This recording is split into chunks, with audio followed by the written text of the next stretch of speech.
To the flag of the United States of America and to the republic for which it stands, one nation, under God, indivisible, with liberty and justice for all. Mr. Karazzi, would you please call the roll? Yes, Mr. Amiditz. Here. Mrs. Buckley. Here.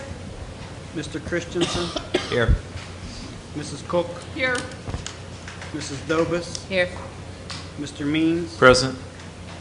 Mrs. Rule. Here. Mr. Spacuzza. Present. Mr. Workmeister. Present.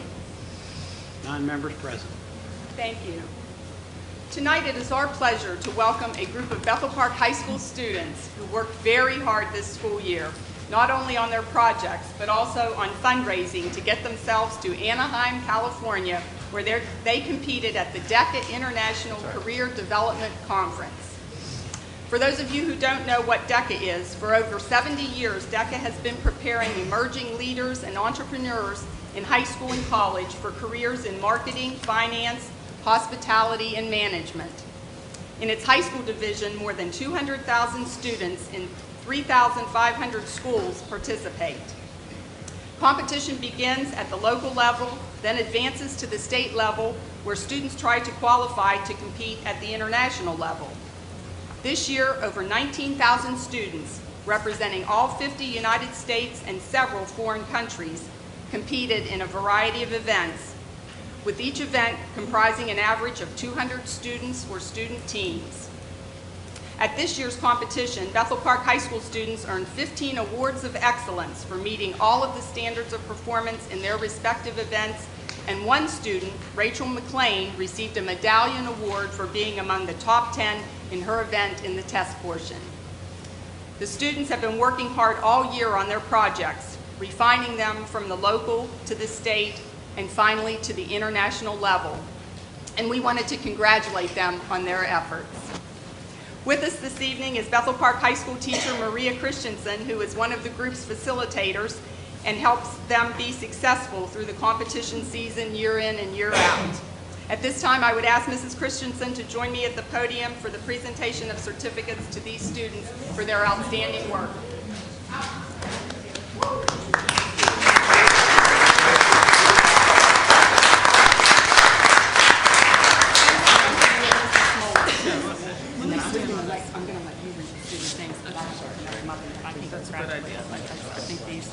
That's yours, and that's Emily's, and we can start there. And we'll read all the students, even if they're not here. Okay. In absence is Tarush Ball. In absence, Noah Bassard. Carolyn Cook.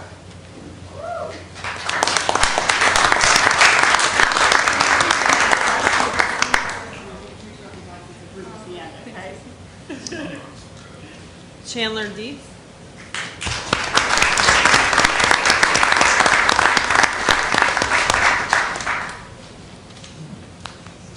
Cassidy DeLeo.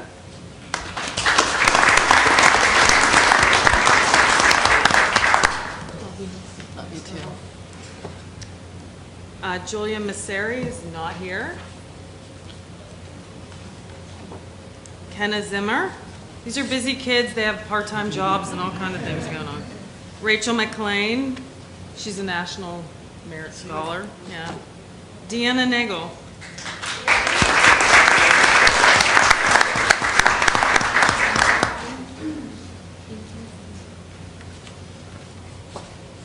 Lexi Shank.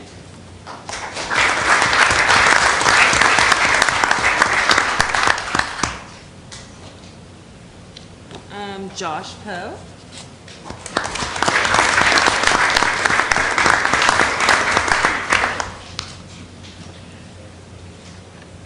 Dalton Moore.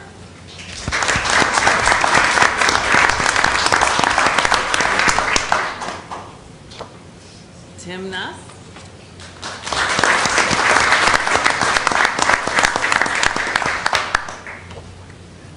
Sammy Dunn is not here. Emma Harris.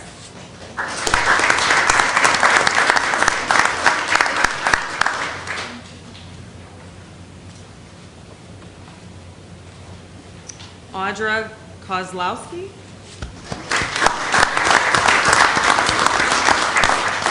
I hope I pronounced it right. Carly Olson.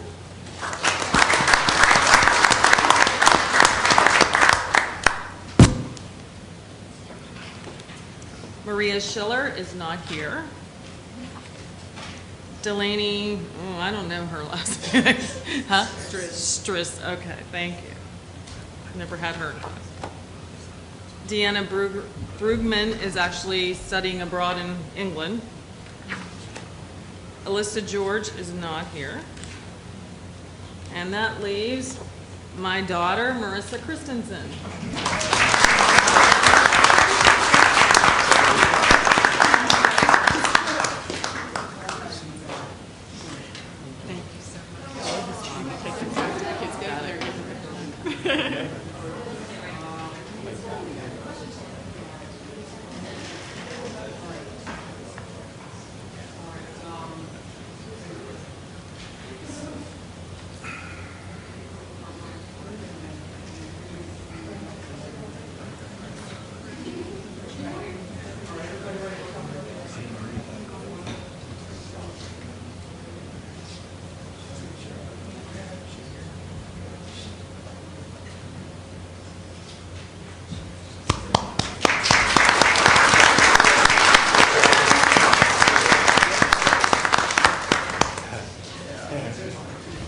Thank you, great job.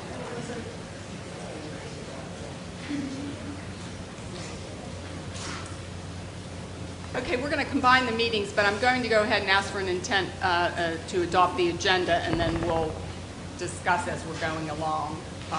So do I have a motion to adopt the agenda? So moved. Second. All in favor say aye. Aye. Opposed? That carries 9-0.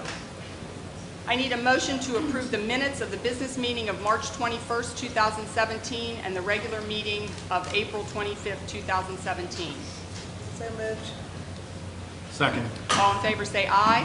Aye. Opposed? That carries 9-0. I need to announce executive session held tonight, May 23rd, well, it is May, 2017, for personnel, other legal matters, and to receive information. Staff report, and Ms. Wells.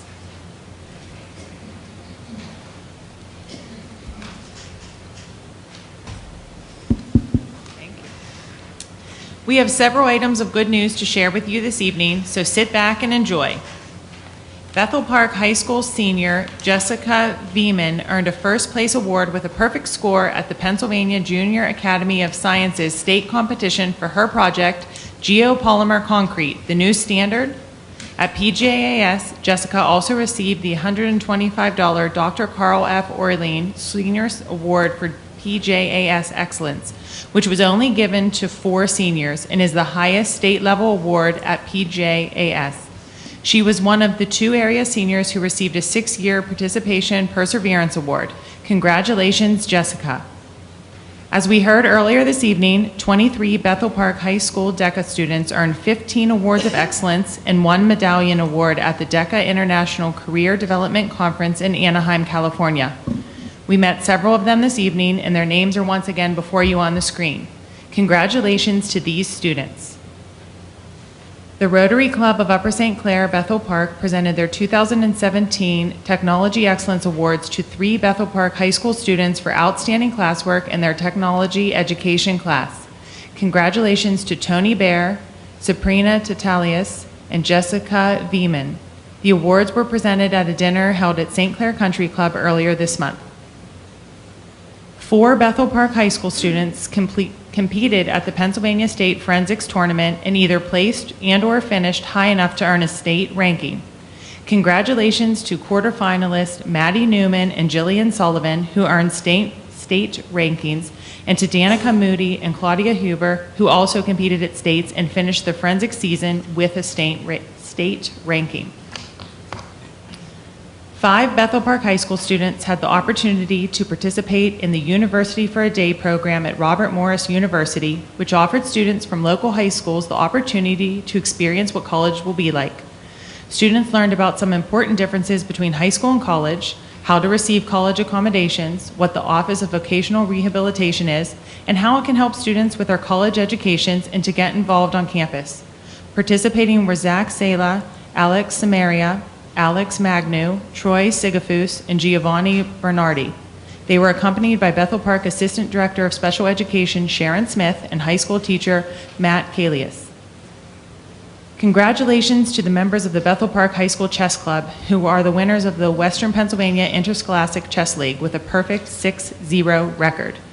Members of the competition team included Tanush Bull, Adam Collier, Peyton Capristio, Kyle Coplan, Alex DiPramperio, Siba DiPramperio, Jake Marcovecchio, Robbie Morissetti, and Nick Minshaw.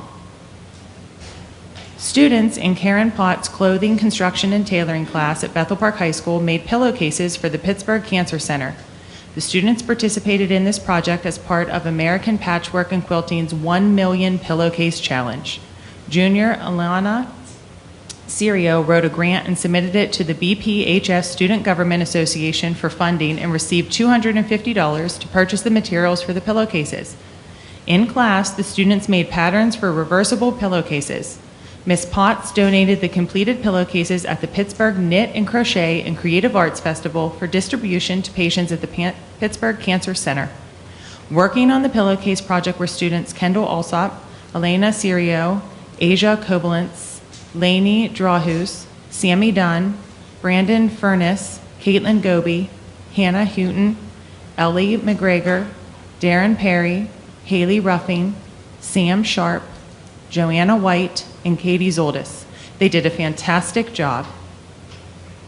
Bethel Park High School seniors Olivia Fabus and Max Heller received the Shasta Award from the South Hills Area School Districts Association at Shasta's annual spring conference.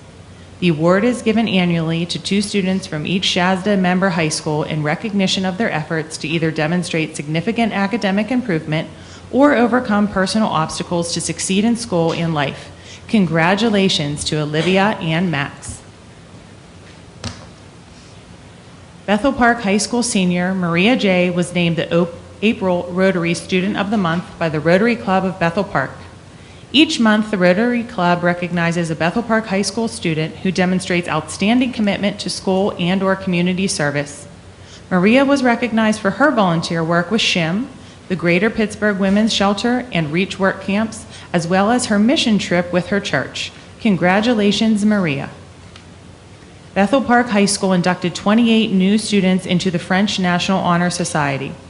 These students were recognized for maintaining a minimum 90% average in French during the 2016-2017 school year.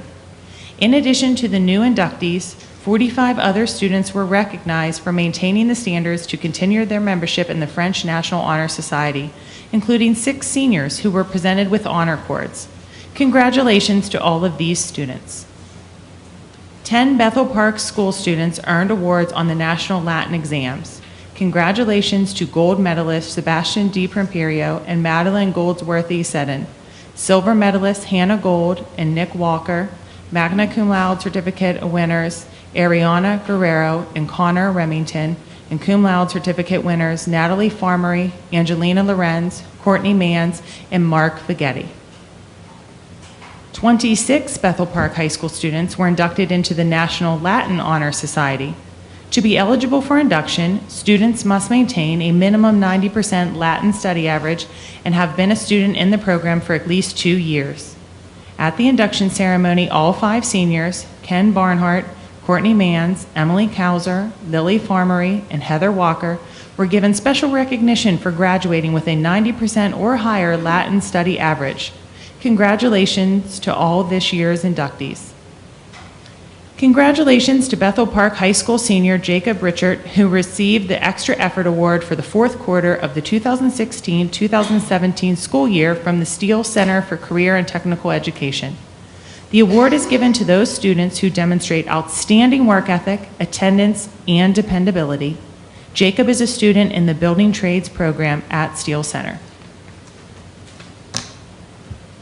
The Bethel Park High School Music Department earned 19 awards at their spring trip to the Festivals of Music in Orlando, Florida, bringing home 7 superior ratings, 3 excellent ratings, 3 Best in Class awards, 3 Best Soloist awards, 1 Gold Mickey Award, 1 Silver Mickey Award, and 1 Accompanist Award. It is gratifying to know that our music program continues to be constantly recognized on the national level. Bethel Park High School was a busy place on May 13th as our students showcased their artistic talents at the annual Arts Fest and STEAM Expo. Artwork from all of our schools was on display, and attendees had the opportunity to tour 2 of the STEAM Innovation Studios to see some of the things our students have been working on this school year. Attendees also had fun participating in some hands-on activities, such as creating art using the vibrations they created while playing the drums or keyboard, and decorating sugar cookies by riding the Spin Art bicycle. It was a great day of fun. Thanks to Art Department Facilitator Kent Wallish, the district's art teachers, and the high school technology coach Charles Youngs for coordinating another successful event. 36 Bethel Park High School senior athletes were recognized for being selected to continue their athletic careers at the collegiate level next year at the 9th Annual Bethel Park High School College Bound Student Athlete Recognition Reception. Their names are before you. Also at the reception, senior golfers Caleb Pearson and Aaron Kavrak received the Jerry Roman Golf Scholarship from the Bethel Park Golf Boosters. Congratulations to all of these student athletes and good luck at the collegiate level. Also at the athlete recognition reception, the Bethel Park High School girls volleyball team received the highest team GPA award for earning a 3.98 GPA.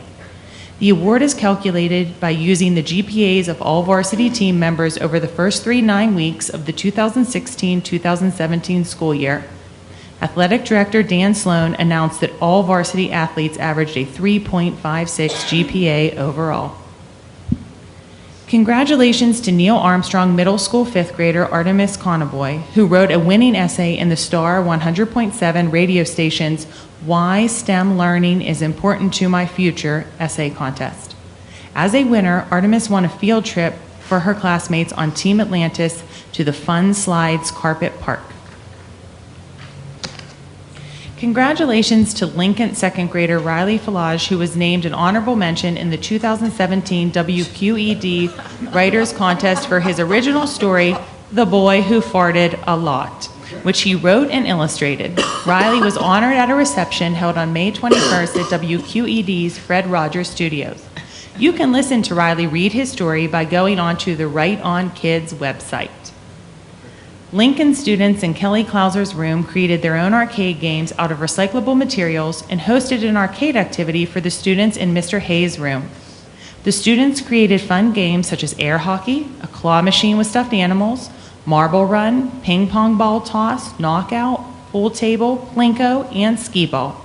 Mr. Hayes' students earned tickets to play the games by demonstrating good behavior, following instructions, and turning in classwork and homework on time. Ms. Clauser's students were inspired to do this after reading the story, The Most Magnificent Thing, which taught them that through persistence and encouragement, they can do anything they set their minds to.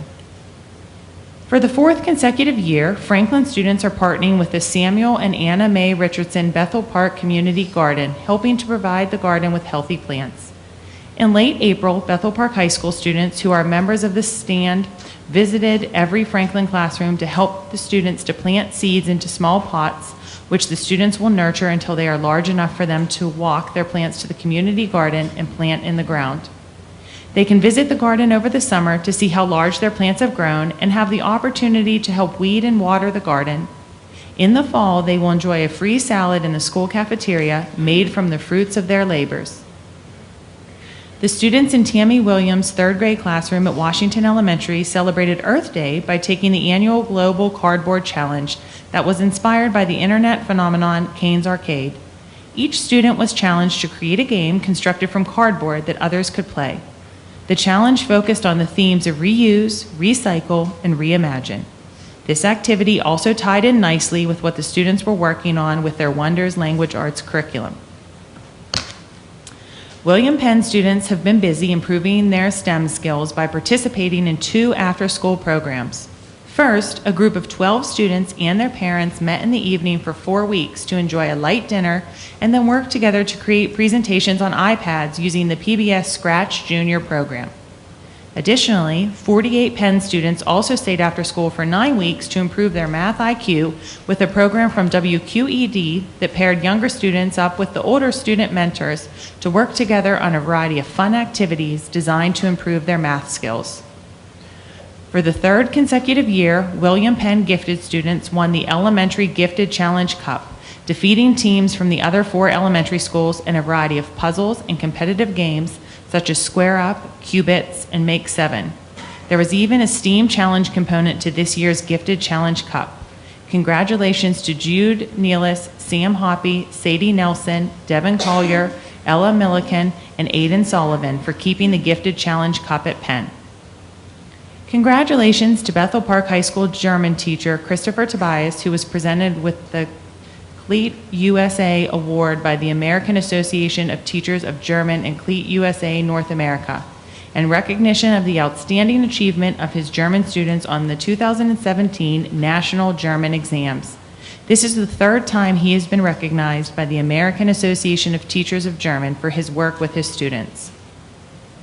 Lincoln first grade teacher Dawn Dowds and librarian Denise Pezakanix joined Bethel Park librarian Elaine Volpe as members of a panel discussion at the Institute for Digital Innovation, Education, and Family Engagement at WQED.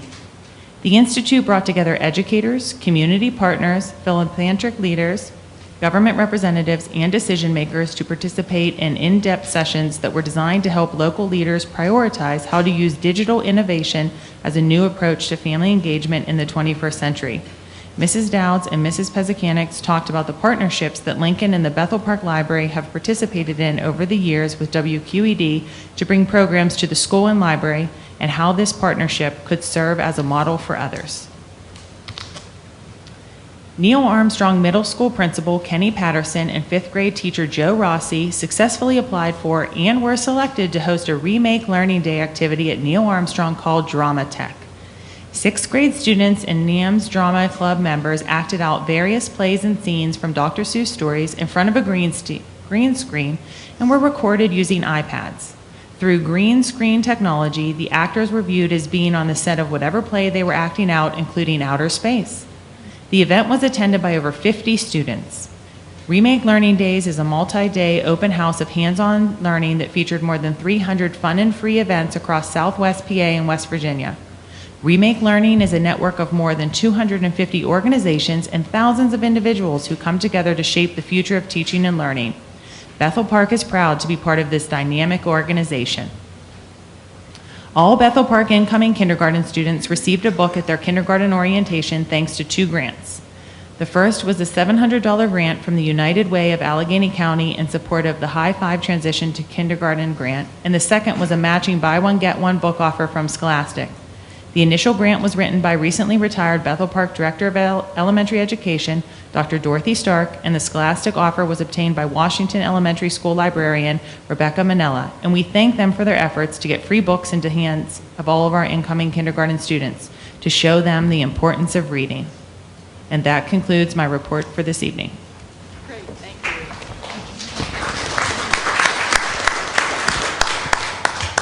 Student government isn't here. How about PTA, PTO council? Anybody here for council? Thank you.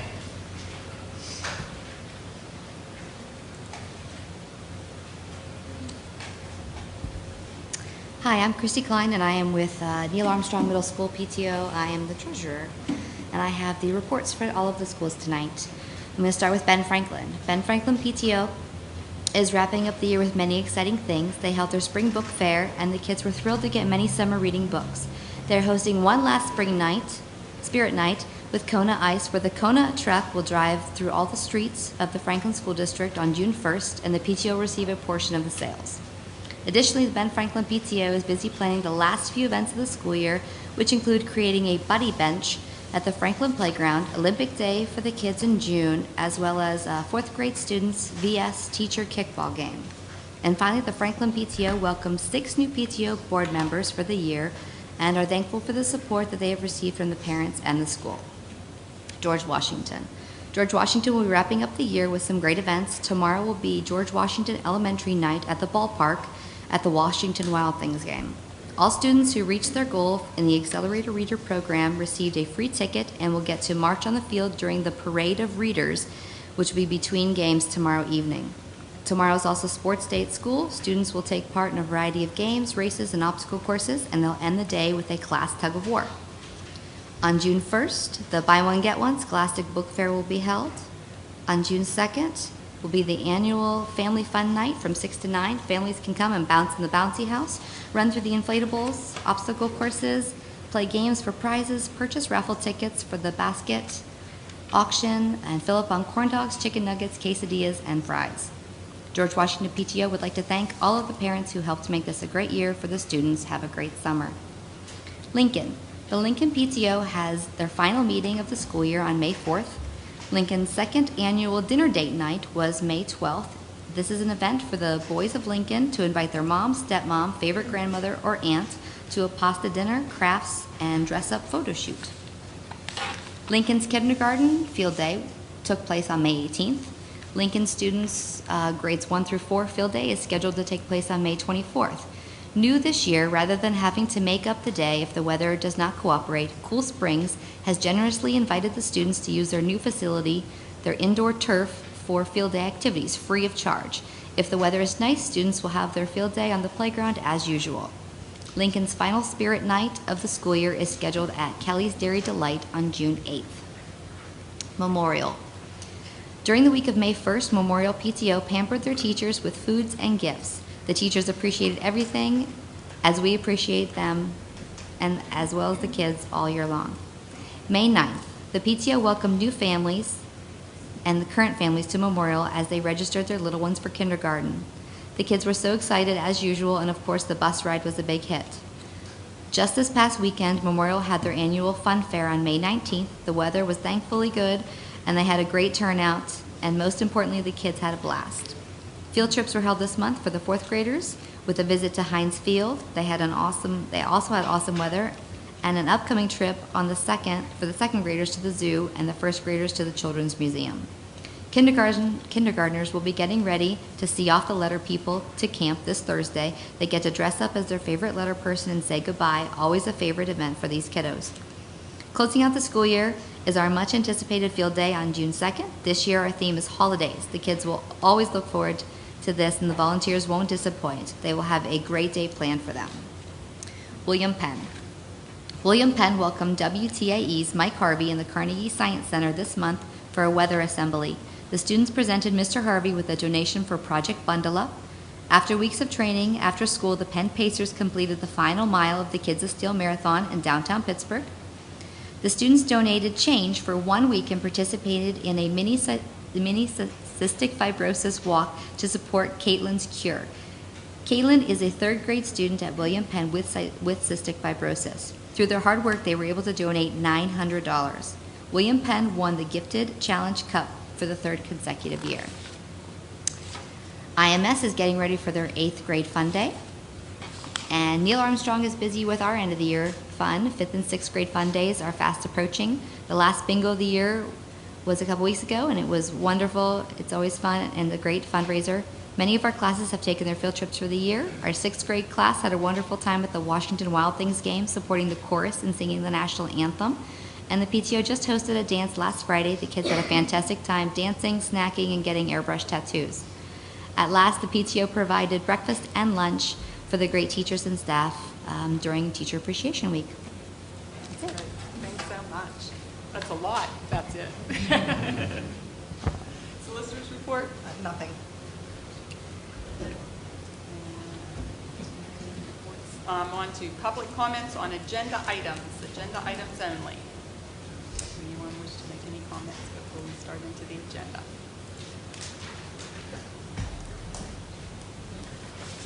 Good evening. Amy Alkine, 2350 Wells Drive. Thank you for the opportunity to speak. I'm specifically addressing my concerns regarding agenda item number 10, regarding the proposed bonus to be awarded to the superintendent. My family has lived in Bethel Park since 2011. About 5 months ago, I started to attend the board meetings after becoming concerned about some issues, and it has been very interesting to see how things are done and the dynamics at play. I hope more information will be shared this evening regarding the criteria that the superintendent has met to achieve this bonus, as well as where this bonus money is coming from in the current budget. As a parent who has been attending these board meetings, and as a parent of a child who needs a paraeducator to access his appropriate public education within the least restrictive environment, I have become concerned this past year as there have been many items on the agenda regarding cuts or changes to para services. Perhaps these changes are justified, perhaps not, but I can tell you that the perception is that cuts are often based on budgetary issues and not necessarily on the needs of the individual student.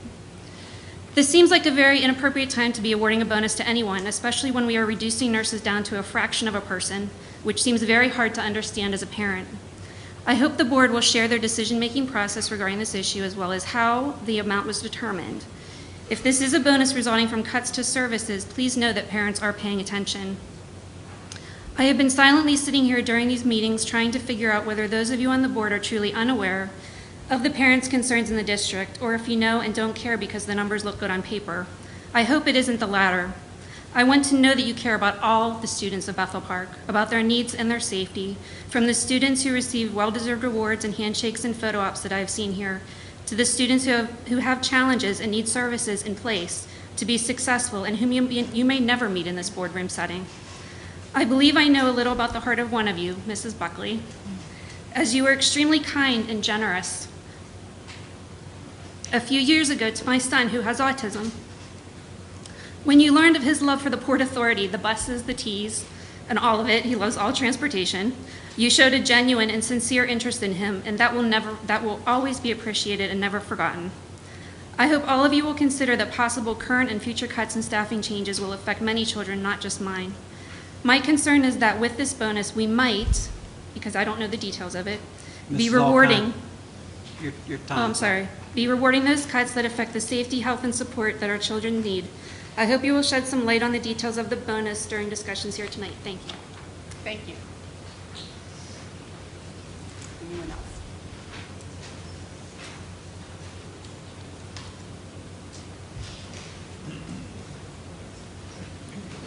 Hello, Ken Nagel, 2647 Broad Street.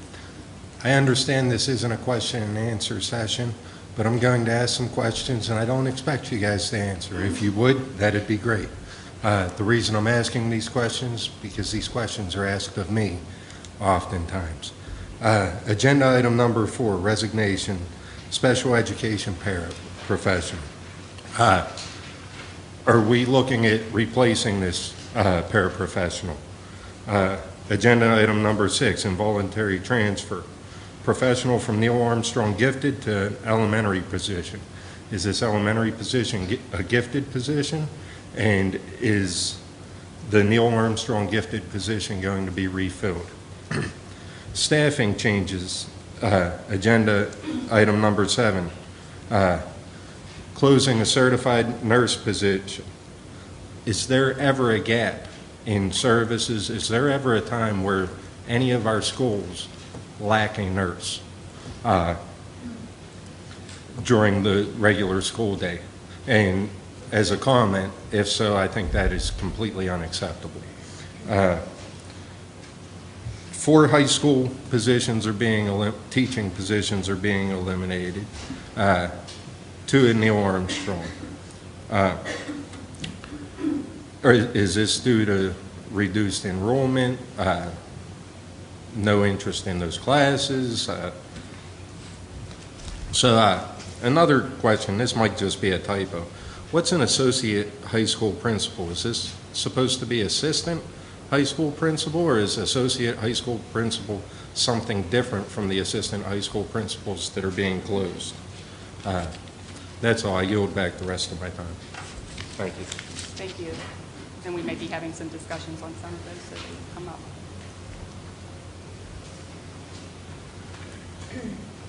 Hi, Sharon Janisic, 4314 Anna Street. I'm concerned about the bonus and raise as well, particularly considering in just this month's agenda, we have a net loss of 5 teachers, a nurse, a custodian, a secretary. And we've been closing positions and not filling them due to retirement all along. And it just seems like a lot to me. 6.5% raise, but we are asking paraprofessionals who are professionals who care for our children, we're asking them to be part-time with no benefits and no lunch, in addition to not working a full week. So also the nurses, that's happening to them as well. It just rubs me the wrong way. I also noticed that there was some information in the contract about doing a performance review 5 weeks after the release of the 2016-17 SPP figures, which I would think would be in the fall because they're still taking Keystones, although that's contradicted later, saying it would be in April. So maybe that means there will be 2 reviews. I do not know. And I also am concerned, as Mr. Nagel mentioned, about the Neil Armstrong gifted position. I see that there are 2 Neil Armstrong grade 5 positions being closed. I would assume the gifted position isn't one of them because that position is 5-6. But I do not know that. So I am hopeful that that position will be filled. Thank you very much. Thank you.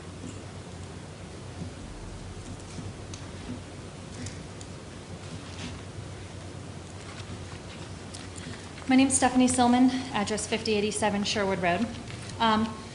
I share the concerns of all of the people who've commented tonight. One of the things I wanted to specifically address was number 7, the approval of staffing changes, and the net loss of an additional principal at the high school level. So it would appear we're closing 2 positions and opening 1.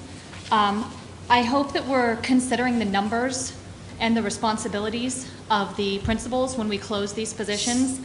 If you look at the information available online for enrollment levels and the number of identified students in special education, for the various elementary schools who average 3-ish, high to 300 students, we're looking at about 50 kids per school with 1 principal in each school. That principal is required to attend IEP and GIEP meetings every year for these students.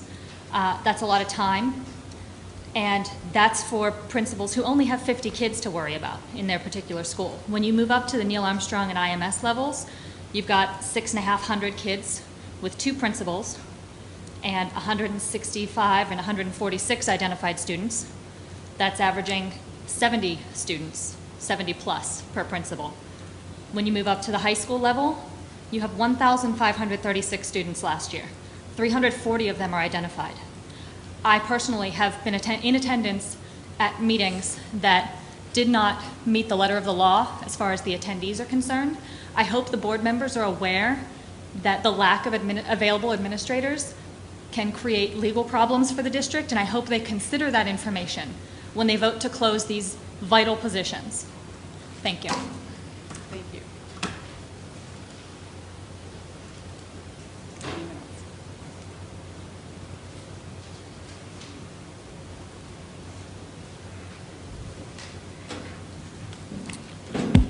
Hi, my name is Dave Radcliffe, 907 Copeswood Drive. Several of the items that people have spoken about that are on the agenda are what we're speaking about tonight. My wife was the person who was furloughed last year. I work in education. You guys have a very difficult job. I thank you for your service because it's very unappreciated sometimes. I'm not here because my wife was furloughed. Those decisions have to be made, and I understand that. I'm concerned about the timing and the process of it. She was called into a meeting in April and was handed a letter saying that her position was being furloughed in 2 weeks. The school fiscal year goes, as you know, from July 1st to June 30th. So that position was already budgeted for the year. So I was very concerned that that furlough took place on April 25th while she had already been working with students. So pulling somebody working with students out of a school in April when that position was already budgeted for was very concerning to me. I do know 1 board member voted against the furlough, so obviously there was some concern about the staffing needs. So that was something that was obvious, that there was some discussion about that. The furlough process, I can say, was followed. I read the contract. Whether it was good judgment or not good judgment, I have some questions about that. People have talked about cuts, and when I looked at the agenda tonight, there were many cuts being discussed. There are all kind of rumors out there, JV sports being cut, positions being cut, all those things. I understand rumors are very difficult to control, and I don't expect you to control rumors. However, one of the rumors that is out there is that the bonus that was talked about tonight or other monies are based on saving the district money, for lack of a more specific way to say it. That's the rumor out there.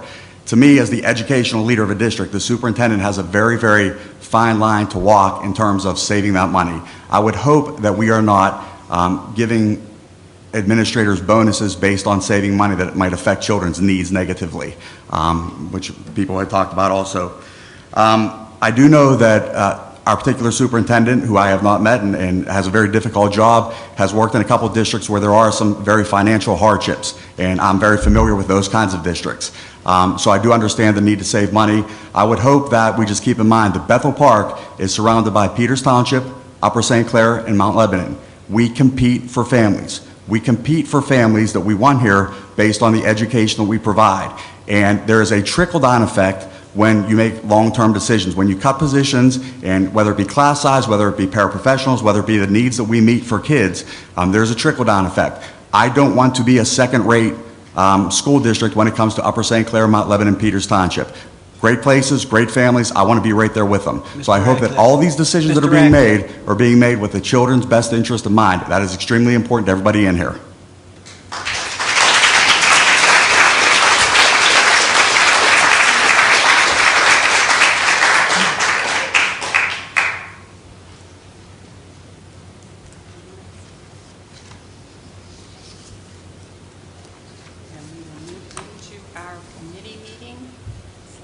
Business meeting. And we have the curriculum committee, which has 2 items currently on the agenda. Mrs. Cook, Have any questions about? would you refresh my memory? How do we do this when we're doing 2 at one time? I'm going to do each section separately, so I will run the committee portion right now, talk about these 2 in discussion, and then if everyone's okay with them, I'll turn it over to Mrs. Buckley, and she'll move those items, and then we'll move on to the next. Okay, thank you very much. And I'm not sure that that's how I always run it, but that would seem to be the way I remember. No, that's fine. I just wanted to know what we were doing. We don't have meetings all that often, so I know it's difficult to remember how we run it from meeting to meeting, but I thought that would be That's fine. one way we could do it. Okay. Thank you. So if I read the online academy handbook revisions accurately, it says that students can take up to 8 courses, and students can also take a hybrid mixture, which would be, for example, 4 brick and mortar, like coming to school, and 4 online courses. So when they're taking those online courses, are they required to be at school, or do they just stay at school for I don't think they're required to be at school for the online courses, but I'll It's defer. when the students do the hybrid, they have the option. We do have some kids that are taking online courses intertwined with their brick and mortar course, so they might be assigned to a study hall or the library to work on the online course. But as far as requirement, it basically goes from student to student based on convenience of the child, plus what we have to offer and when they work in the online course and their brick and mortar course. The brick and mortar courses are what we have. The online courses are typically courses that we don't offer, that the kid either has exhausted our curriculum or there's a huge conflict in the schedule. and are those online courses still offered through the IU? We use, Is that who we right use? now, predominantly, we're using 2 different vendors. We are using Waterfront Learning, which is the Allegheny Intermediate Unit process, and we're also using a company called EduSeer for our online coursework. And if a student opts to take the online course, we pay for it?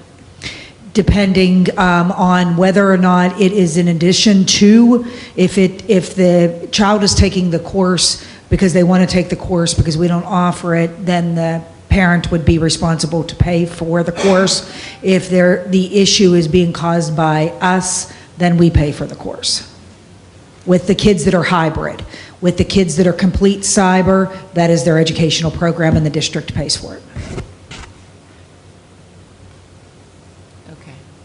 Does that make sense? Somewhat. Yeah, somewhat. I think so, yeah.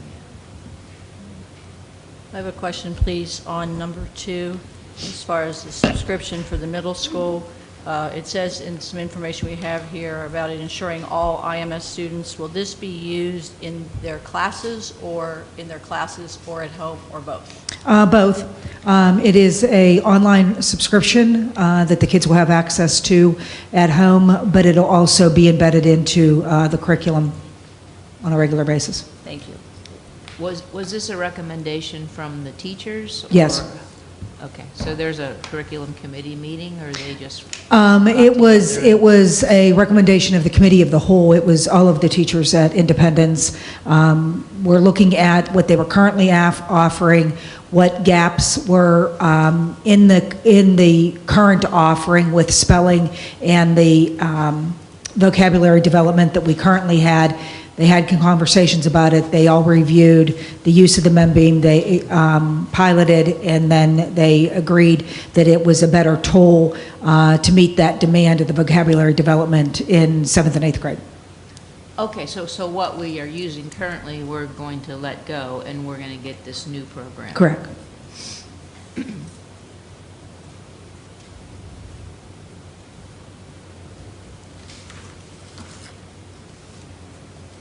other questions on the curriculum items?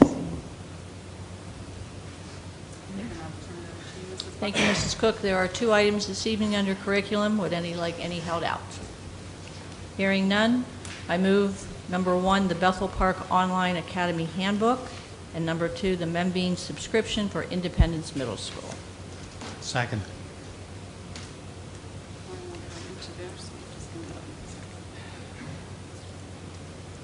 Items 1 and 2 under Curriculum Committee have been moved by Mrs. Buckley and seconded by Mr. Amiditz. All in favor of these 2 items, say aye. Aye. Aye. Opposed? Those items carry 9-0. Now we are on to discussion under Personnel Committee for our committee. So let's look through these and see if we have any questions or comments, board members. So I have a question about number 1, the extra duty responsibility program, because I've had questions about the whole cheerleading group, because we approved in the past meeting separating them into 2 separate booster organizations, the competitive and the varsity. So according to this, we're hiring someone to be the assistant cheerleading coach, so that remedies the situation that was brought to my attention. We now have a coach for both teams and an assistant coach. Is that correct? What we have, I'm not sure exactly what the issue that was brought to your attention, but what we have is one head coach, as we have always in the past, that's overseeing both teams. Mm-hmm. However, then the assistant coach often spends a lot of time, in particular with the sideline cheerleaders. So we were always had an intention of filling that, but we hired the head coach first, as we typically do. And then there was openings that became available. We posted those, and we're filling one of the 2 openings at this given point. And the other opening is? We're planning on filling that. We haven't interviewed. Right now, the one that was able to be hired is a candidate per the teacher's contract. Okay. So we'll have to interview for the other position. So ultimately, there will be 3 people working with That's the plan. the 2 cheerleading staffs. Thank you. Mm-hmm.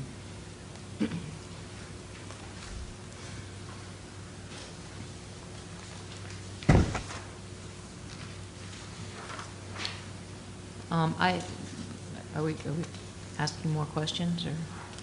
Yep. Okay. I have a question about, let me see here, I guess it's number 7, and the high school principal positions, the 2 assistant high school principal positions. As I understand it from our enrollment figures, at IMS and at NAMS, we have 680 some students. We have 2 principals in both of those schools. And at the high school, we have 1,500 students as of the enrollment report last month or whatever that we got.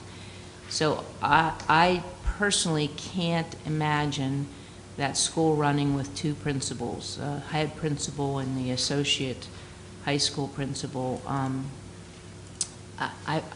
Obviously, I worked there for many years at the high school. So we've got twice as many students at the high school as we have in the middle school, and we're still going to just use the same number of principals. I don't know how it's going to work. I don't see it as a doable, tenable kind of a position.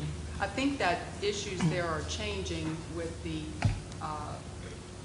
truancy changes that are coming down the pike, and I think that's where, and Dr. Pasquarella addressed that, but I believe my understanding of the whole situation is that some other folks are going to We have two other additional have- positions, as you're probably aware from working in the high school at some time ago. So at the high school, we have a dean of students, and we also have an attendance professional that's in the teachers unit.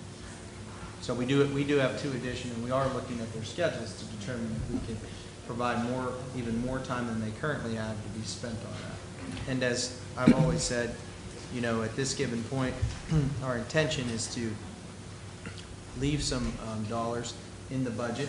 If it does not work, we could reconsider that. Well, with the passing of Act 138, which is something we're going to address later in the agenda about truancy and attendance, I think that it's going to actually create more work for the attendance person. I don't think that the attendance person. I mean, it's going to be a lot of time and a lot of work, a lot of visits to the magistrate, a lot of meetings that are going to be required.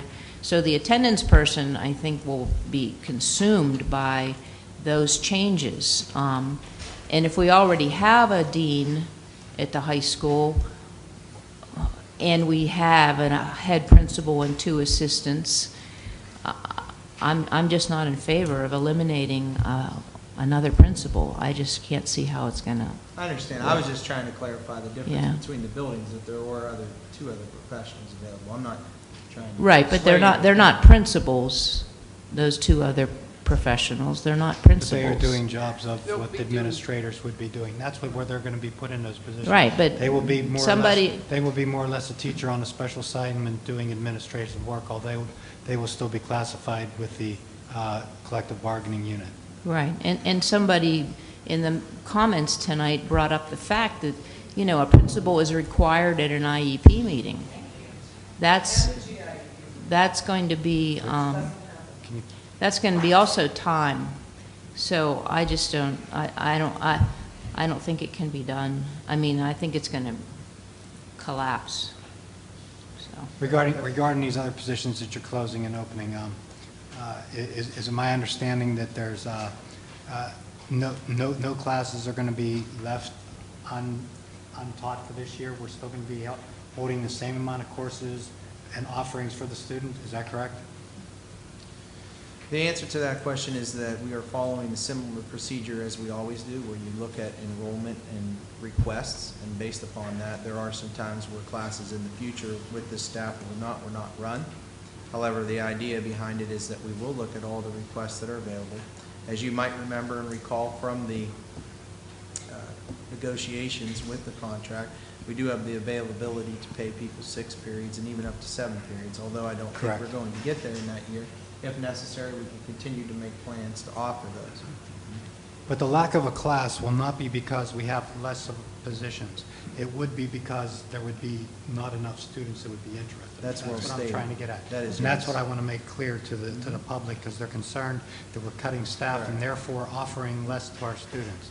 And I want to make clear that I wouldn't be voting in favor of that, because I want to make sure our students are getting the same type of opportunities this year that they were given last year and the year before. And these positions, although they are being cut, our students are still being offered those classes. And if a class is cut, it will not be because of the position cut.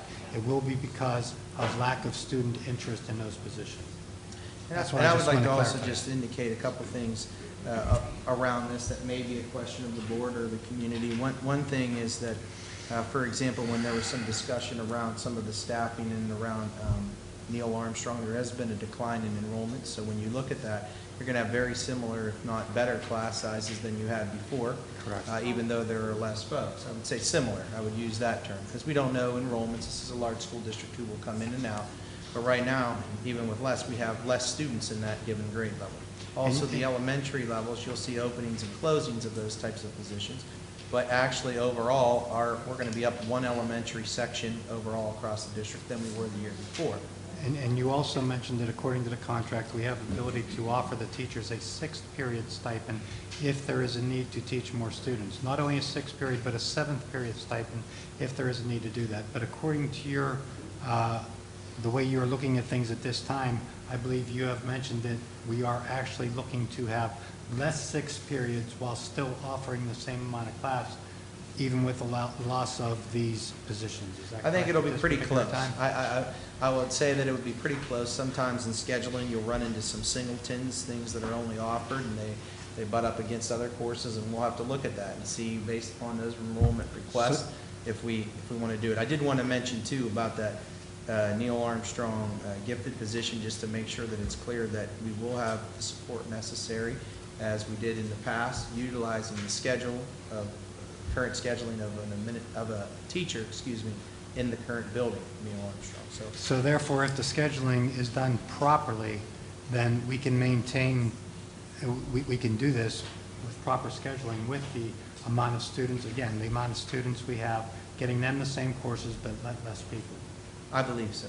And we're I know able so. to save money at the same time by doing that, by still getting them the same amount of education? Is this the same type of philosophy that you approved and followed when you were looking at the aides and cutting our aides and seeing if their numbers were going to be reduced over, that we were still getting the services to all the students at those particular times? That's correct. If we're able to offer the services that are set forth, then we will. And I think the other thing that is different with this superintendent and for me sitting on this board is we were never brought this kind of information. We did not close and open positions. So it's looking different to us and to our public because this was never, it was just done and you just didn't realize. Correct. Oh, we have a 3rd grade bubble class and they're moving to 4th grade. That teacher just moved. We didn't close the 3rd grade position and open the 4th grade position, or we didn't say which way these folks were moving from possibly building to building. So it's looked at, I think, a little differently when you put it on paper and look at this, when in reality, the fact of the matter is what we've always done in the past was there were some retirements and they were just not filled, but otherwise, everybody's in a job. It's just reshuffling of, we have people that are certified in various areas, and a gifted teacher is coming back to an elementary position who was displaced to the gifted position, and another person at that level will take on the gifted, et cetera, it goes on down. Can you also talk to the public a little bit about, Dr. Pescarella, your anticipation for elementary class sizes will not be necessarily affected regarding these closures? Well, as I said, I would not go on record saying. Right, I understand. I always Things can make sure I change. start with that. I Right. will not go on Things can record with any class size limit. That being said, what I will say is that I think the elementary class sizes are exceptionally good for the upcoming school year at this given point. Obviously, with the large school district, you could have people move in and out. But as I said, if you look at all of the sections that were offered in 16-17, we're still up one section overall in all of our elementaries than we were before. So I think, typically they remain similar, and we didn't increase. One example would be right now our kindergarten numbers are looking relatively low. So there could have been talk about whether or not we would want to close any of those sections. But I think for the community, as that's their first experience with Bethel Park, at this given point, I think in looking at everything, it would be in the best interest to keep those numbers lower. So we're not sure exactly where those are going to come out. But many of the numbers, I think, from my professional opinion, are similar to they were in the past and very acceptable numbers. I don't want to be held to those because enrollments shift. Can you also then, one more thing for me on this particular number here, the gifted position over at Neil Armstrong. That position, if I am correct in my understanding, is being moved down to, the person who was doing that position is being moved down to the elementary. We are not going to be without a gifted coordinator. We have 2 particular instructors who are going to be taking over those duties, or is that one instructor at this time? Can you clarify me? The tentative plan right now is that we would have 1 instructor do the gifted for the most part. It could be 2. We have that in other areas. But right now, the tentative plan is to have 1 instructor do that, and their position, some of their courses will be absorbed by other staff members in the building. And that instructor will have all the same qualifications and certification needed as the other instructor had that was in that position? Yes, they'll be qualified to teach gifted.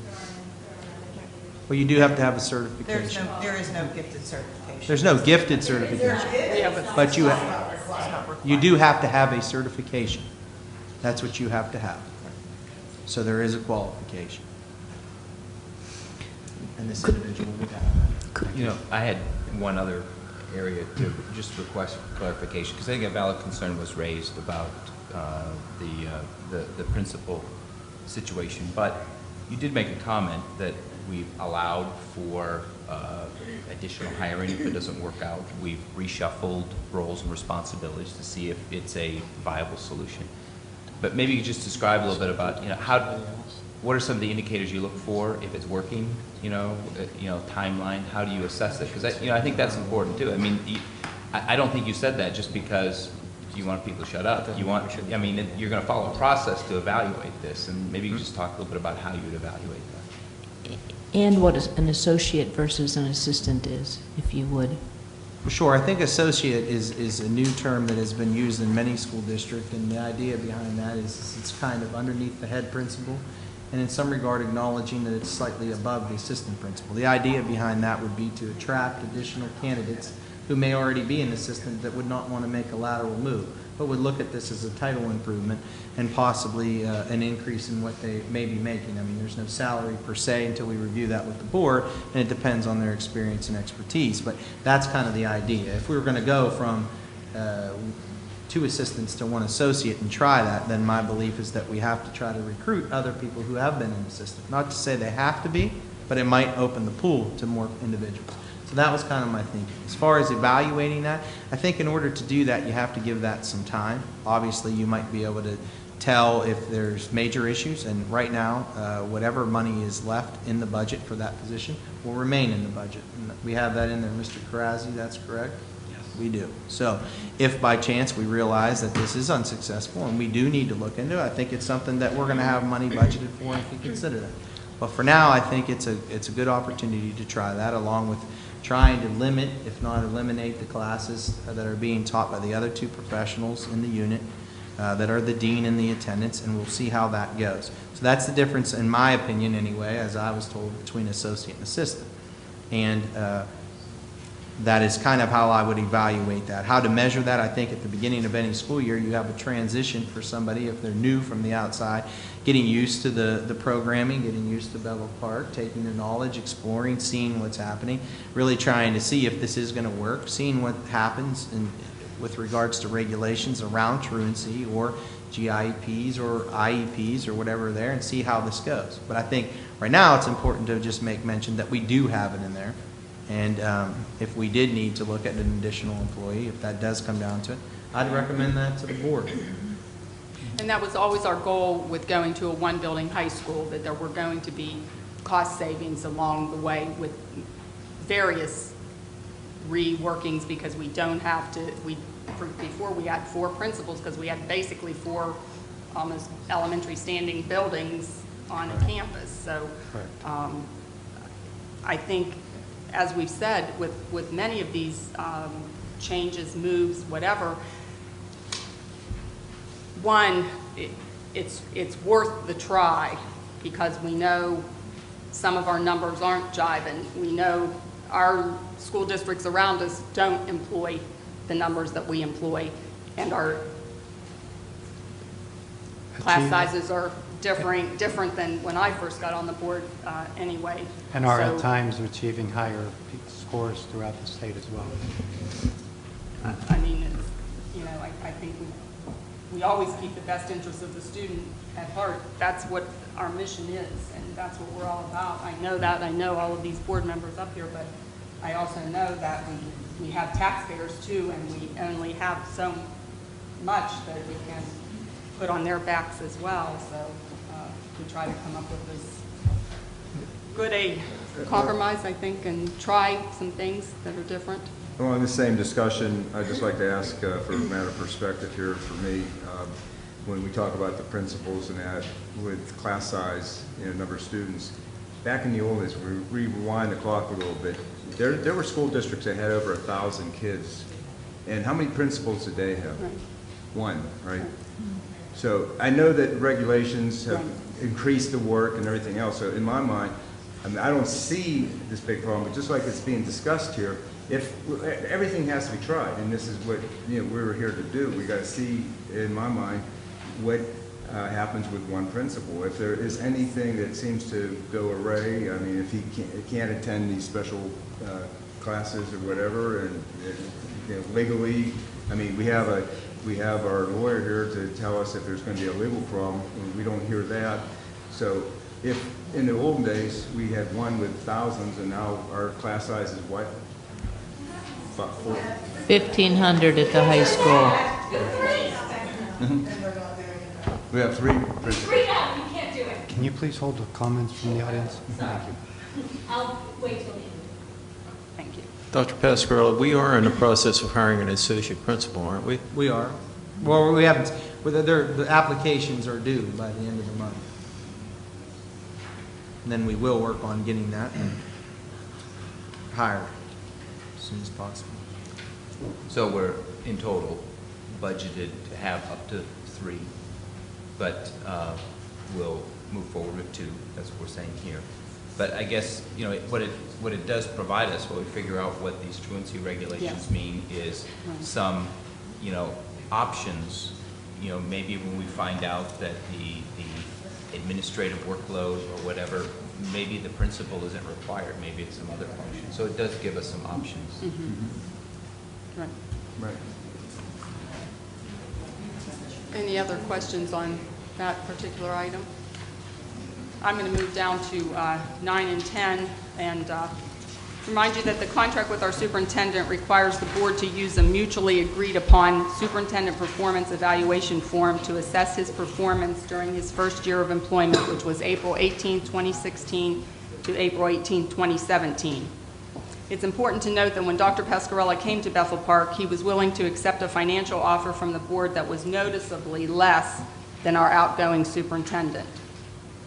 Any increases in salary for the superintendent are contingent upon a satisfactory evaluation and are at the discretion of the board.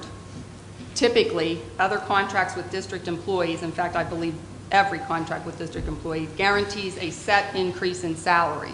No such agreement exists in the superintendent's 5-year contract. So overall, this really benefits the district and the taxpayer more than it does the superintendent.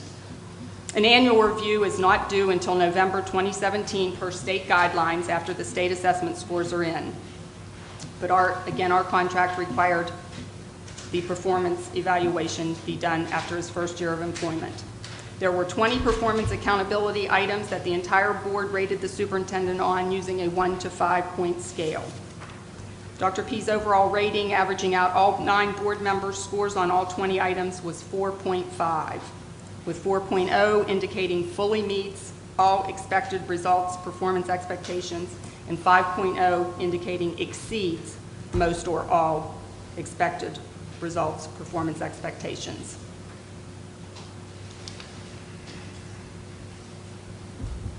As far as a performance bonus, the board felt that this was a one-time usage of monies, not a recurring amount, and we have in the past given administration performance bonuses for exceeding their job duties.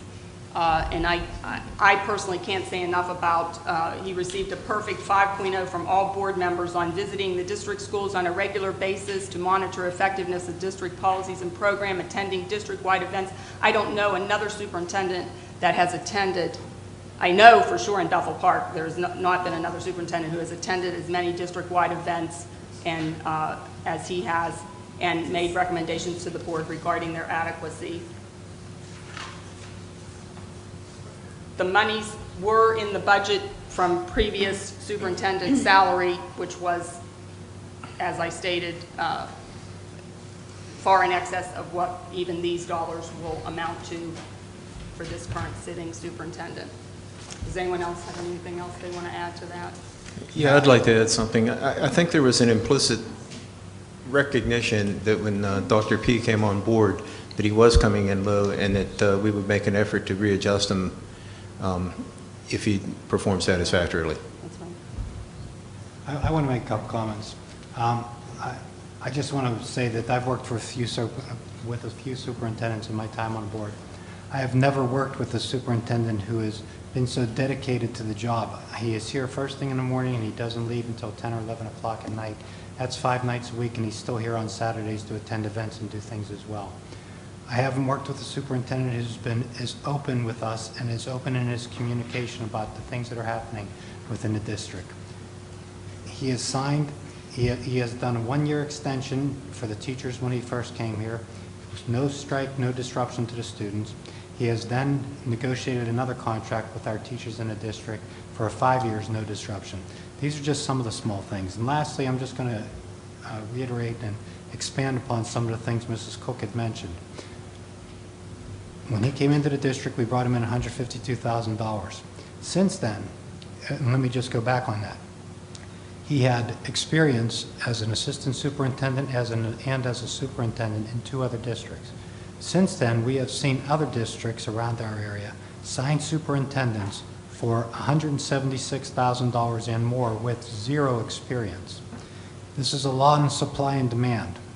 When we were interviewing superintendents, we interviewed 4, 5, 6, I think there was 4 that we interviewed, that we had about 10 on our list, and only 4 met our qualifications at a particular time, one of which was Dr. Pasquarello.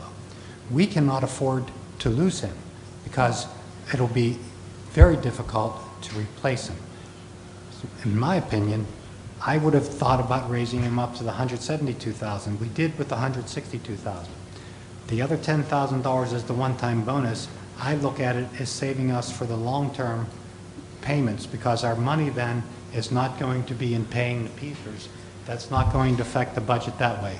That one-time bonus is a one-time payment that comes out of our budget. If we were to put that money into the budget, then that would be payments that we would have to match in the budget all along.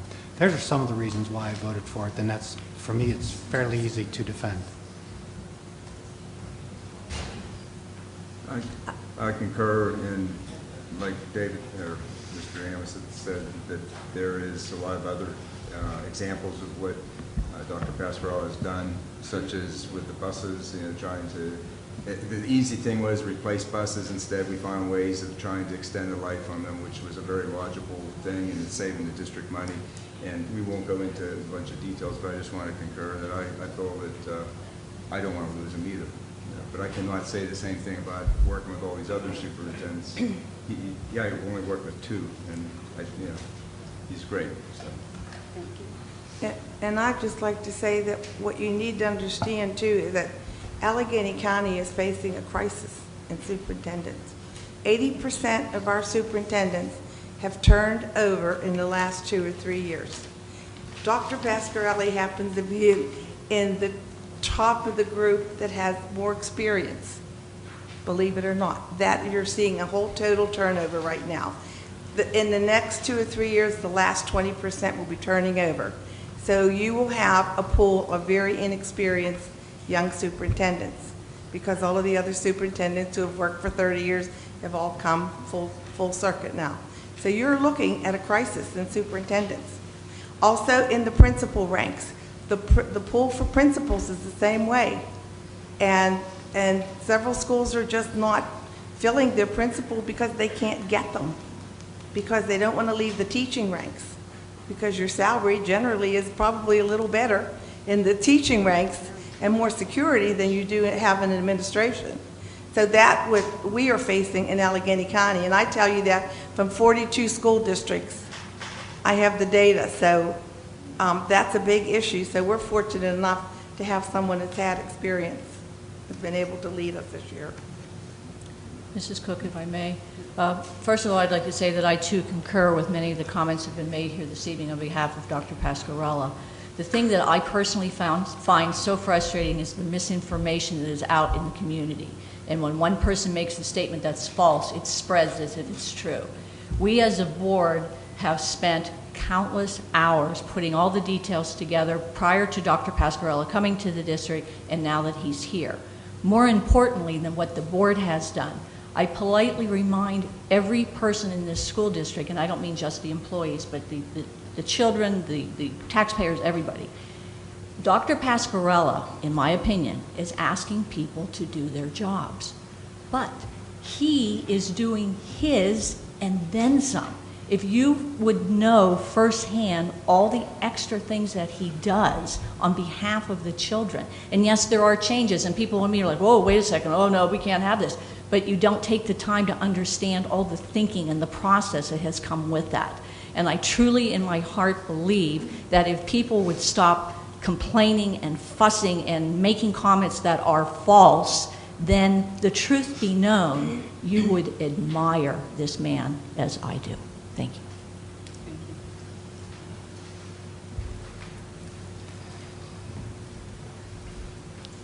Can I ask a question about number 12? Yeah, and then I was going to go on to the discussion item. Go ahead. I was just wondering, that's a lot of people for summer program, and I was just wondering, is that for how many students, and are we reimbursed for that, the ESY program?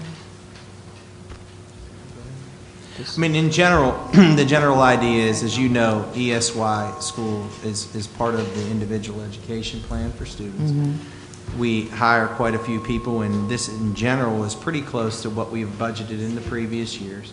But obviously, you needs dictate that once again, so we want to make sure that we have that. You'll see that we did list even a couple to be determined that we'll have to get you names for, but we wanted you to know that those positions are in there. There are some pass-through IDEA funds and those things that do come to the district to help offset some of the cost.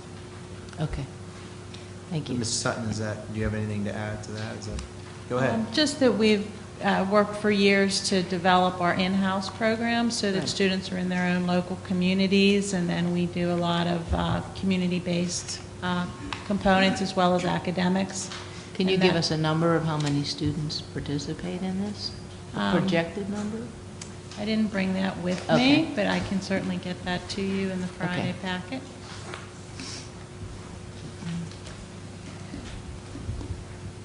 I think it's a positive thing. That's what I'm not complaining. I'm not criticizing. I think it's a wonderful thing. I just was wondering how many students we service. I was going to comment also, thank Mrs. Dobis for bringing that up. As far as the ESY staffing, that is something that we've done for years.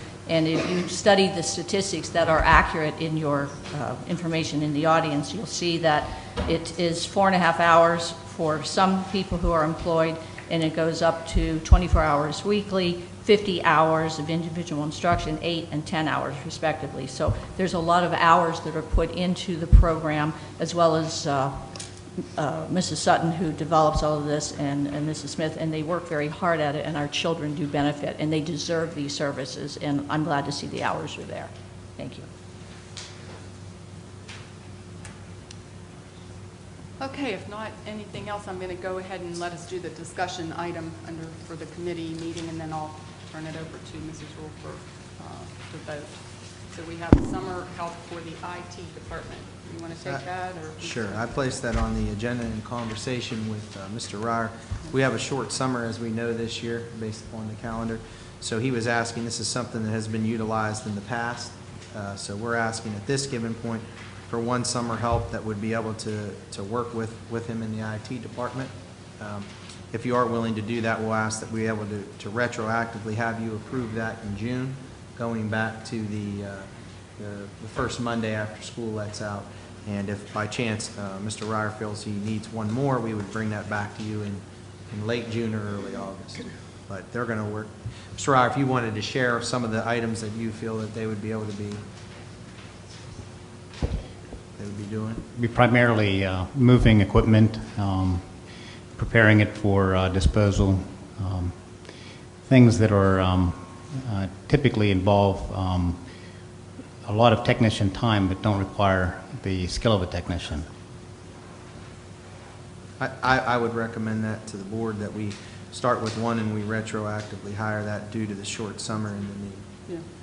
So last year, I think we had some challenges in getting all the Chromebooks out to students. Does this position help, with that surge of activity of maintenance and preparing Chromebooks to be distributed early? Well, maybe on the very entry end of that, in terms of receiving the boxes and prepping them for getting ready to go on to distribution.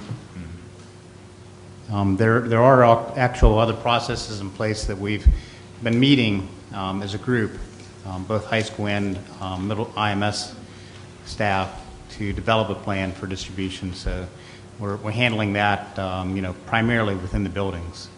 So I can't say that this position is going to be contributing much to that, but certainly there's a lot of boxes to handle.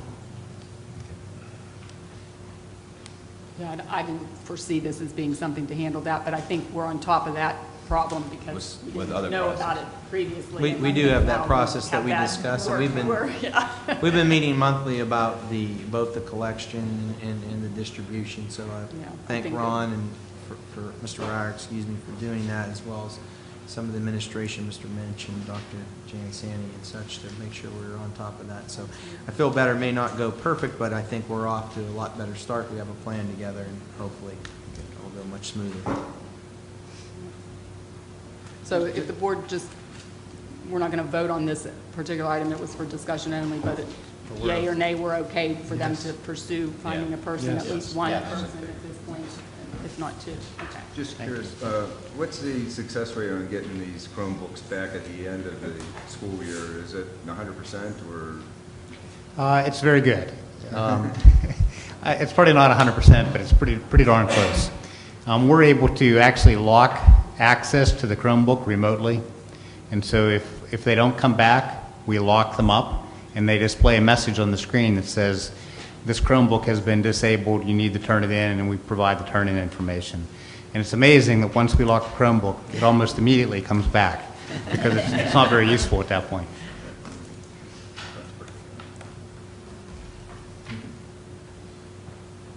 Okay. Thank you for that. Does anyone have any other personnel questions before I turn this over to Mrs. Rule? Okay, Mrs. Rule, I'm going to turn it over to you, and I need number 12 held out. Okay, are there any others to be held out? Number 7. 7? Number 1, well, it's even more specific than that. Number 7, number 1, the first item, the 2 assistant high school principals. That's all I want held out. Item 1 and item 7?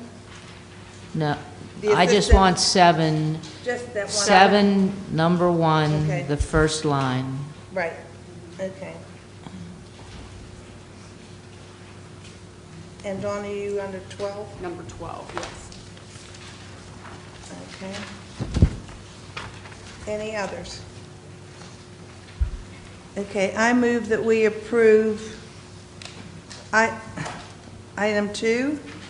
No, she doesn't want one held out. She wants item 1 under Oh, number under 7. okay, Yeah. go ahead with Wait, item 1. I would No, like number he needs 1. to have one. I need number 1 held out. Oh, You want number 1? is- Okay. So we'll start with item 2? Sorry. I had that right. All right, we'll approve. I'm sorry, Connie, that was my fault. That's all right. Item 2, okay, which is approval of extra duty responsibility. Item 3, approval of temporary assignment. Item 4, acceptance of resignation. Item 5, change of assignment. Item 6, involuntary transfers. All of item 7 except 1. Assistant under high school. 1. the assistant high school principal position. Item 8, approval of summer help for custodial maintenance. Item 9, approval of superintendent salary for 2017-18. Approval of superintendent performance bonus. Approval of administration tuition reimbursement. We're holding out 12. Let's see. And 13, memorandum of understanding with the Bethel Park School District Transportation Department. Second. Okay. Under personnel, Mrs. Rule moved items 2 through 6, all of item 7 except one assistant high school principal or Two. Two. Except 2 assistant high school principals. Items 8 through 11 and item 13. And that was seconded by Mr. Means. All in favor of these items, say aye. Aye. Aye. Opposed? Those items carry 9-0. Mrs. Rule. Okay, I move 1, approval of extra duty responsibility programs. Second. Item 1 under personnel has been moved by Mrs. Rule and seconded by Mrs. Dobus. All in favor of this item, say aye. Aye. Opposed? And 1, Yeah, Mrs. Cook, I'm just for the record, I'm abstaining just because of a conflict of interest. so that is 8-0 with 1 abstention. That one passes. And Mrs. Rule. Item 7 and the 2 assistant high school principal positions, effective June 30th, 2017. Second. Item 7, 2 assistant high school principals, has been moved by Mrs. Rule and seconded by Mr. Amidits. All in favor of this item, say aye. Aye. Opposed? Aye. That item carries 8-1. Mrs. Rule. Item 12, approval of extended school year staffing. Second. Who seconded that? Mrs. Buckley? Yes. Item number 12 has been, under personnel, has been moved by Mrs. Rule and seconded by Mrs. Buckley. All in favor of this item, say aye. Aye. And I abstain on that item due to conflict. So that one carries 8-0 with 1 abstention. And now we are to facilities and services as our committee meeting. So we have 3 items here. Anybody have any questions on any of these items? Mrs. Cook, I have a question. Yes, sir. I'd like to find out our Hayes Design Group decided that 3 of the bidders were not Yes, I saw up to that snuff. too. Do we have an understanding of why that was, or is it just didn't meet spec? 3 of them didn't meet significant items in the bid. The only one who got it all was the one we're approving. The rest of them weren't. And you're happy with having just one bid that met the criteria? Is there any problem to rebid this, and I hope to get some others that may come down in price on that? If you want to reject them all, we can rebid it. What are your Was that due to the thoughts? timeline? Yeah. Yeah, I don't know. Right. Yeah, what about the timeline? There is information in your specs that allows you to reject all bids, but it's additional time and money to rebid it. I think if we do that, we're going to go through, we're going to lose money again. so. That wasn't my reason for asking. Oh, that was mine. Well, are we within the ballpark of what we, I mean, I know it's all We donated budgeted funds, but what we. 75,000, so it's is it- 66. So Okay. we're within the budget.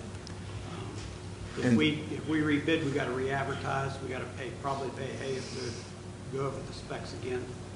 So Then it may not be cost effective to go after it that way. Probably not. That's what I was getting at. I just wanted to know that. That's fine. And it's, Do we have any timelines on when we, if we award the bid, when? Well, we were, I think the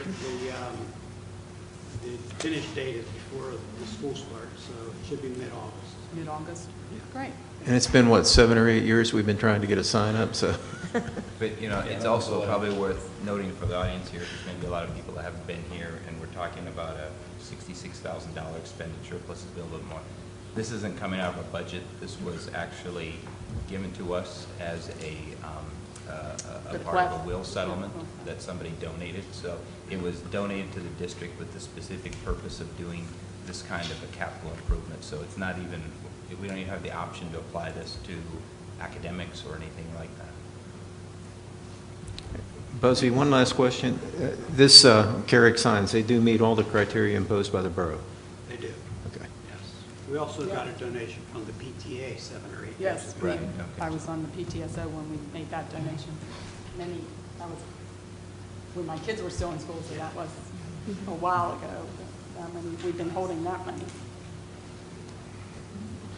And that was for communication purposes, of which this sign will hopefully help with that. I'm just curious on this bidding process. When we give them specifications, they're bidding based on the specifications, but it sounds like they gave amounts ignoring these specifications? Well, you always have some ignoring it, hoping to just waive it. But the only one who actually had the foundation for the sign in the bid was Carrick. The rest of them didn't. No foundation for the other three? No. Right. Wow, that's really scary, because I mean, you have to have a foundation for almost everything, even a little wall you put in, especially with the free, fall cycles we got and everything else. No foundation. Okay. Mr. Workmeister, what I would say, being related to a lot of these industries that I've worked in and around, people like change orders. Yes. And they think they'll offer you a better price, not offering a comparable product, and then you end up spending more money through change order. So that's why I'm happy with the answer that I received from Buzz. Yeah, I mean, I was just curious about how these other three didn't meet specifications, but you said no foundation. That's pretty. Yeah, no foundation. Big. There were some other things in the other ones, but all three didn't have a foundation. Throw it against a wall, see if it sticks. Pretty much. Yeah. I have a question about number 2. So right now, the facilities request, you go to the building that you need, you get their form, you send it through Dana, da-da-da-da. Is this going to eliminate all of that? Is this going to now be all online? It's all online. Everybody can go online, request a facility, and the approval process will all be electronic, even up to the invoice that we send out. This was something, too, that was mentioned a while back from the board. I don't remember if it was Mr. Christensen or who, but somebody had mentioned the fact that we were looking for some software that would be able to help folks streamline this, streamline process, both in athletics and facilities. So if you look at this, Mr. Karazzi was also able to negotiate part of what we're already paying down. So by the time you're done, the net is what? Basically $800. $800 a year, right? $800 more a year to have a much better product, according to many of the people who have had the opportunity to see it, and to be able to streamline this, which should help us to become more efficient. There's always a transition, but I think that was something that you had mentioned before, so they were kind of looking into that, and I think from your perspectives, Mr. Ryer, yourself. Yeah, when Ron and I first saw the demo, we thought for sure it was going to be $10,000 a year. That's how robust it is. But when they told us $2,400 a year, we were shocked. Some things that I thought, just from, and I didn't get into the detail as these folks did just yet, but one thing that I did see in the demo that I thought was good was that when community folks get on, then it'll say the cost to them right on there, instead of wondering whether that's way. Before you can submit, you're going to accept that cost, and if they don't think that cost is correct, then they would call ahead of time. So one thing that I think we just need to work through is just the different approvals all the way up and how that's going to look. So if you approve this, they feel pretty confident that we're going to have a successful program. It's just going to be a little bit of a transition. I know that when a organization requests use of a facility, that an insurance verification is needed. So will this include that as part of that? To upload it? Okay, all right. And they can do it by scanning it or just taking a picture of it. Will it maintain it? So if they want to come back again, then we have it in the system? Oh, wow. This is just like what the parents always want with those forms that we fill out at the beginning of the school year, right? We're working on those forms. We got to get that. We are. We're getting closer on that. So for number 3 then, what is a facilities management service exactly? I mean, facilities management, like? Well, we had them for facilities management. We kept our current paper process, and they also do, this company does our website and some other things. But they also developed a calendar for us that had all of our facility rentals on it. It was Oh, still so these all two are paper. tied together? Well, they're tied Two together. and three. This one's a reduction, number 3 is a reduction of $1,600, and number 2 is an increase of $2,400. That's the $800. That's $800. Okay. Ron can explain number 3 better than I can. We had partnered with eSchool View, our web host that does www.bpsc.org. I don't know, it's probably been 5 or 6 years ago now to create a common facilities calendar, because before that, everybody just had paper calendars in their buildings, and it was difficult to know what was going on where. And so that worked out pretty well, but then their calendar lacked some features that we really needed in order to do workflow, in order to, for somebody to have a request and for that request to go to the appropriate person depending on what building it was, and then from there to somebody at central admin. And so this provides all the extra pieces that would be needed to make it a complete solution. And now we're ready for it, having done the calendar thing for the last 4 or 5 years. So. Do these two have to work together, these two software? No. Okay. All right, thank you. Any other questions on the 3 items under Facilities and Services Committee? And I'll turn it over to Mr. Spicuzza. Thank you, Mrs. Cook. Seeing 3 items tonight under Facility and Services, would anyone like any of them held out separately? Hearing none, I move the following 3 items. Item number 1, awarding of the high school entrance sign bid. Item number 2, purchase of the master library schedule software. And number 3, the approval of first amended website development, hosting, and services eSchool agreement. Second. Items 1 through 3 under Facilities and Services Committee have been moved by Mr. Spicuzza and seconded by Mr. Means. All in favor of these items say aye. Aye. Opposed? Those items carry 9-0. And we're on to the Finance Committee.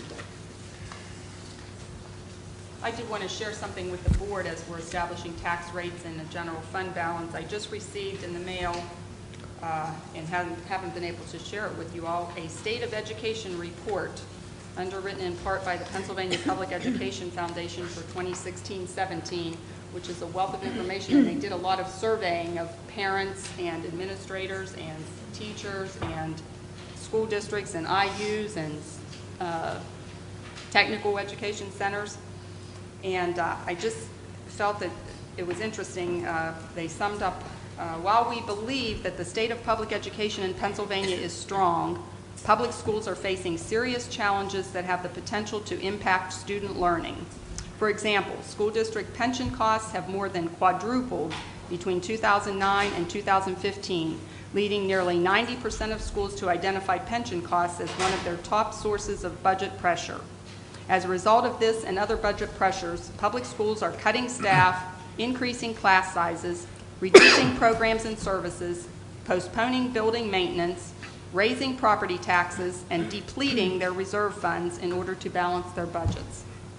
Bethel Park is doing none of these. Thanks to the careful management of our administration and the board, we have before us a balanced budget, maintaining our programs and services, staff, class size, while not raising taxes for a 2nd year in a row. I'm really proud. I'm proud of all of you. I'm proud of all of our administrators, administrative staff, and our superintendent. This is phenomenal in this day and age that this is happening. Phenomenal. Anybody have? And to extend it, I think, to even all the teachers and everybody that's helping. Our staff, and staff, everybody, the whole staff, to help make this all work. It's like a well-greased machine kind of thing is what you need to do, and there's going to be some problems, but nonetheless, you got to keep it going. Well, I'm going to share this report with you all in light of what's happening in most all of Pennsylvania. It's we're way ahead. Anybody have any other questions on items under Finance? What about number 12? What's going on with that? I'm missing some information. number. Well, we were going to talk about I that. thought that's what she was saying, No. and, Are you ready to talk about that? yeah, I You- thought you thought read- that's what you were referring to. You good to go for number 12? Well, we're ready to talk about it. So, underneath this, we had talked about doing an RFP, and I'd like to thank Mr. Ryer and Mr. Karazi. Mr. Ryer did a lot of work front-loading, trying to figure out if we can get new copiers for affordable price. And through that process, not interviewing, but getting materials from many different vendors, as well as meeting with, I believe you met with principals, teachers, staff, to try to figure out how can we get more effective machines, even if we have less machines, how can we get more effective machines that are new, that will run, that will be able to, because right now we are getting some complaints about the machines breaking and those types of things. So long and the short, I'd like to start by saying what we currently spend, and you can correct me, jump in if I'm off, because these are roundabout numbers. But currently, for copy machine maintenance, we spend about, over the course of annually, we spend for copier maintenance and the payment to ourselves back, because we don't lease the machines, we pay ourselves back, which is, I give a lot of credit to Mr. Karazi and the group who decided to do that rather than paying interest. We spend roughly $244,000 a year, correct? So when we did this, what we were looking for is, by doing this, are we going to be able to get new machines, although less, be able to have the same number of clicks or the same number of prints and copies that we're currently doing in more centralized locations at a savings, and have new equipment so that the teachers and staff will be able to use new equipment and won't break, which will hopefully speed the process up and allow them to do their job more effectively. So with that, we narrowed it down to 2, and it went back and forth, and they came in pretty close. And the final 2 vendors, before we get to that, ended up coming in with annual charges, including the equipment and the maintenance. The low was $107,996, and the other one that was close would be $108,582. So they're relatively close in price. Over the course of 5 years, you're talking $3,000 or $4,000 difference. Roughly. However, if you look at what we were paying compared to that, that's a significant savings. Now, I will say that although we feel that those clicks are going to be there, I think you look at some of this savings and we've met a lot of it in the budget. Because if by chance we do realize that we do need another machine here or there, we may have to use some of those dollars to do that. This was, there was a lot of work that went into it to be able to develop this plan, and I think that it was a good plan. That being said, I do want to acknowledge 2 things before you make the decision as to if you're going to make the decision or to put a name in based upon those facts, which I would recommend, because we're getting new machines at a savings to the district.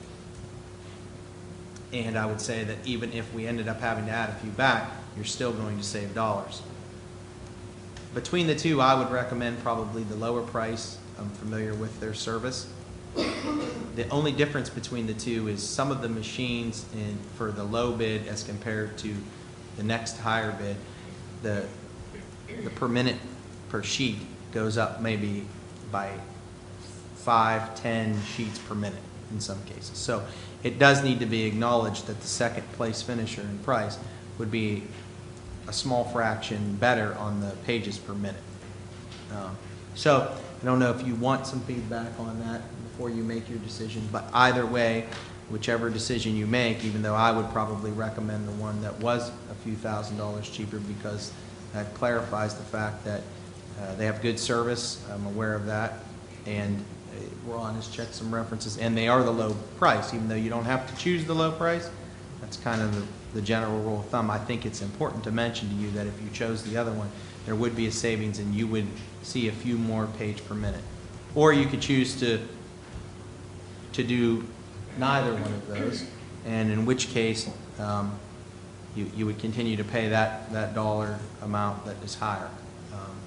The only thing else I wanted to make sure that is clear, we did have our solicitor review some things as far as contracts, and there is possible buyout costs. However, in talking with the vendor at the low price, they did feel that if we gave them the accurate notice that they would be able to get this up starting in August before the start of school, or we may, I have to be honest with you, choose to spend a few dollars to get out of that agreement to start the process earlier to sure they're up. That buyout amount is somewhere in the ballpark of $12,000. I'm not saying, give or take, I'm not saying we'll have to do that, but if we did, we'd still see a significant savings from 107 to 244, and we'll have new equipment. So, for those reasons, that's what we wanted to look into and bring to your attention for your thoughts. $12,000 would be a one-time. One-time, $12,000. Not each year. So over the course of the last few years of the one-to-one initiative,